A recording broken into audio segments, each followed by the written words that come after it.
Hi everyone, welcome back to my channel. Exactly 1 year ago, we impulsively bought a Nespresso machine. And over the course of the year, I feel like we've collected a lot of opinions and thoughts, good and bad, about Nespresso. So I wanted to give you guys a 1 year update on how it's going, pros and cons. I'll answer some of the most common questions that I got in the last video. I'll compare it to Starbucks and Keurig. I'll share some of my favorite flavors with you guys, and I will share my go-to recipe that's honestly, in my opinion, way better than Starbucks. Starting off with pros and cons. It's very easy, very convenient. All you have to do is pick out a pod, put it in, close it, push a button, and it makes a delicious cup of coffee for you. I feel like we've tried a good majority of the different flavors, and for the most part, they've all come out very good. It's pretty affordable, a lot cheaper than going to Starbucks every single day. The pods are easily disposable. Nespresso actually sends you like a recycling bag where you can throw all of your used pods into, and it already has a pre-printed shipping label on the bag. So all you have to do is take it to UPS and they will take care of it for you. And I think one thing that's pretty cool is that they actually turn their old pods into like vegetable peelers.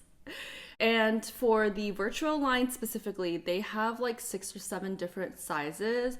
So it's very versatile. Sizes of pods. Yeah, sizes of pods. And so it's very versatile and it's very inclusive for like different people. Like for example, typically on a day-to-day basis, I will do like a double shot, which is 2.5 ounces-ish. And Tyler will do like 7.7 ounces. So it's nice that like we're not limited to just one size, and we're able to customize to our personal preferences. And I think like if I really don't have like any cons in my opinion. If I did have to say a con, I think when you go to place your order either on their website or at a Nespresso boutique, they have so many flavors that like I guess it just can get a bit overwhelming if you don't know what like each flavor tastes like. One con about the Nespresso machine though, sometimes it's a little too much foam. Oh, it does give out a lot of foam. Yeah. There is a lot of foam on, I think, every single cup that we've made, but it's not like, I mean, it'll like unfoam. Yeah, and then you're gonna be, if you mix it with something, you stir the spoon and it's gone. But other than that, for the most part, I'm very happy with our Nespresso machine. It's also held up really well. Like typically on like an average day, we run the machine at least twice. So once for me, once for him. And on some days we'll even run it a third or fourth time, and it hasn't had any problems at all. Okay, next I'll go over some of the most common questions that I got on my last video. I feel like the number one question that I got was, is it hot enough? It is hot. Yeah, it's pretty hot when it comes out. I mean, even before I drink it, I let it cool down for like a minute or two before I even start drinking it. So, plus you're still gonna have to add like the cream, which is usually like cold, so it'll cool down the coffee a little bit. So, it's hot enough. Long story short, it's very hot. If you're also worried about, I guess, the liquid not being hot enough or like the milk/creamer cooling down the coffee, you can put it in your frother. And they do have like a hot setting. On the hot setting, it'll steam up your milk, and then hot milk plus hot coffee equals hot coffee. Yeah. So yeah, there's no like issues with it not being hot enough at all. So when we bought ours, we actually bought ours from Bed Bath & Beyond. It came with the machine, the frother, and like I think a 12 set sample of pods, and I think we paid a total of $170. And I know that this is a bit cheaper than what it's listed for on Nespresso's website, so definitely look into like different retailers. I know like now Macy's is selling it, Bed Bath & Beyond is still selling it. Recently, I think Costco also picked it up, but like our current model plus the frother is listed for like $250 on Nespresso's website. So while yes, it is a bit pricier than I think like other coffee machines, you can definitely get it for cheaper at different retailers. And the 12 pod sample pack of coffee really helps because you get like a taste for which ones you might like. Yeah. And so your next order will be to your preference. Yeah. A lot of people also asked about reusable pods. Do they have reusable pods? Have you tried reusable pods? Yes, I've seen some on Amazon. They're just like... It looks like a pod, like a regular Nespresso pod, but yeah, like you put your own aluminum foil on in your coffee. Yeah, it's just like a metal tin that like looks very similar to a pod you would buy. But with that, I've heard a lot of people say that like you may not get the ratio of coffee correct, so it doesn't taste the same. It might be a little bit watered down. So yes, it is an option, but I probably wouldn't recommend it. A huge part of the reason why I like Nespresso is the convenience of it. Like you literally just pick a pod and you won't have to doubt whether it'll come out good or not, because it always does. But if you do have your own coffee that you like, reusable pods are an option. Yeah. Now, how does it compare to Starbucks and Keurig? My personal experience with Keurig isn't like the best, I would say. Every cup of coffee that I've had from like a Keurig machine, it tastes pretty watered down and it just doesn't have much flavor. I used to have a Keurig machine. It was okay. It did taste a little watered down, but I'm sure they've improved by now. Also, I think with Keurig, they don't have as many size options. Obviously, they have a lot more flavor options because a lot of different other companies and brands have started making Keurig pods, but... It's not all in one central location, like exactly. On the Nespresso page, where we can just pick and choose. I got a shop on like Walmart and Target. And... yeah, that'd be ridiculous. That'd be ridiculous. But yeah, from our experience with Keurig, it just doesn't really compare. I mean, we're not hating on all you Keurig lovers. We just have our preference, and that preference just so happens to be Nespresso. And now, in comparison to Starbucks. Well, first of all, the cost for Nespresso is significantly lower. Yes, you will have to pay the initial cost for the machine itself, but like each day after, your cup of coffee is gonna be at most like $1, whereas like at Starbucks, you're spending like $5 every day on a drink. And honestly, flavor aspect, nowadays, I even prefer Nespresso over Starbucks because I feel like when you get like a latte or I don't know what else they have there. a macchiato or like just one of those like signature drinks, they heavily milk down the espresso and they only give like, depending on the size you get obviously, but like for a typical grande 16 ounce, it's only like 1 or 2 espresso shots to like 14 ounces of milk. And it just doesn't have like a very strong coffee presence. And I feel like they add so much more like sauces and syrups that it kind of just like is just way too sweet. Sauces. Some Polynesian in there. No, like caramel sauce or like too much white chocolate mocha or something like that. But so you're paying like $5 for a cup of sweet milk and a little bit of coffee. That's still pretty good though. It's still...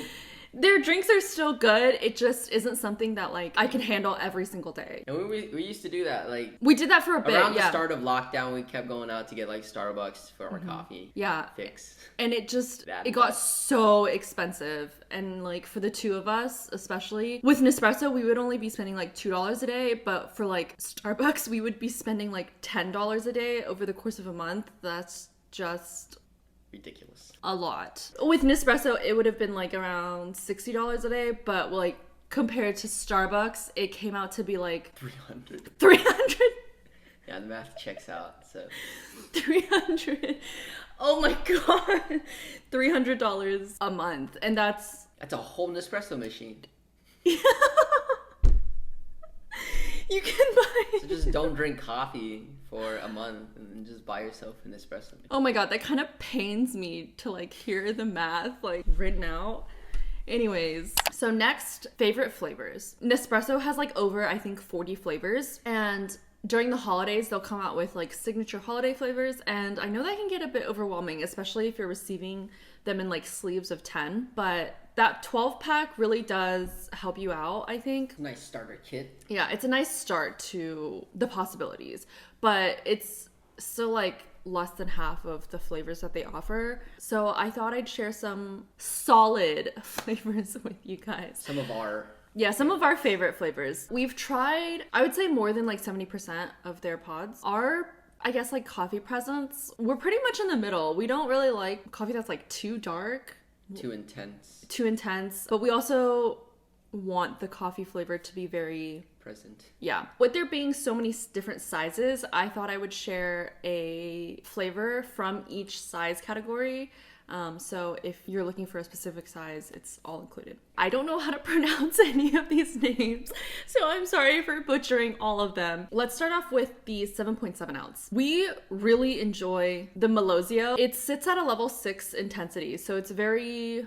middle ground. Yeah, it's very middle ground. It's I don't know, the way I would describe it is that it's a very solid, good, like, cup of drip coffee. Yeah, I like the coffee because sometimes in the morning I'm pretty lazy. I don't like to put like cream or like milk in it. I could just drink it black. So for the 5 ounce size, I really like the Furtado. That sounds like frittata.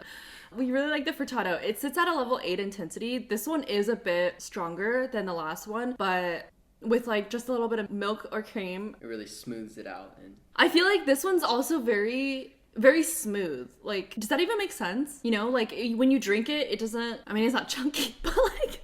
We are not coffee connoisseurs. So yeah, this one's it goes down very smooth, very easy. So for the 5 ounce, I actually have 2 favorites. The second one is more of a specialty one, I guess. It's the Ethiopia. Anything that's named after a country is pretty good. The Mexico one, the Ethiopia, the Colombia. The Ethiopia one is also really good. It's a little less intense than the Furtado one. On the website, they have it described as fruity and floral, and it sits at a level 4 intensity. So it is a bit less intense than the Furtado, but I feel like it still stands really well on its own. So for the 2.7 ounce one, they only have 3 flavors. The double espresso scuro and the double espresso chiaro are both very good. The scuro is a bit too intense, I would say. It sits at a level 8 and it's very dark. And then the third one they have is the Bianco Allegro. So that one's actually in their made for milk line. That one comes out a little sour. It's still good, but I don't think it's one of my favorites. My go-to everyday one is the double espresso chiaro. And for the espresso shots, they have 4 options, one of which is a decaf option. The other 3 are all pretty solid, but I think my favorite one out of the 3 is the Alticio. It sits at a level 9 intensity, so it's pretty much in the middle ground. It's a very good espresso shot for like lattes and macchiatos, or even on its own. So are there any pod flavors that are bad?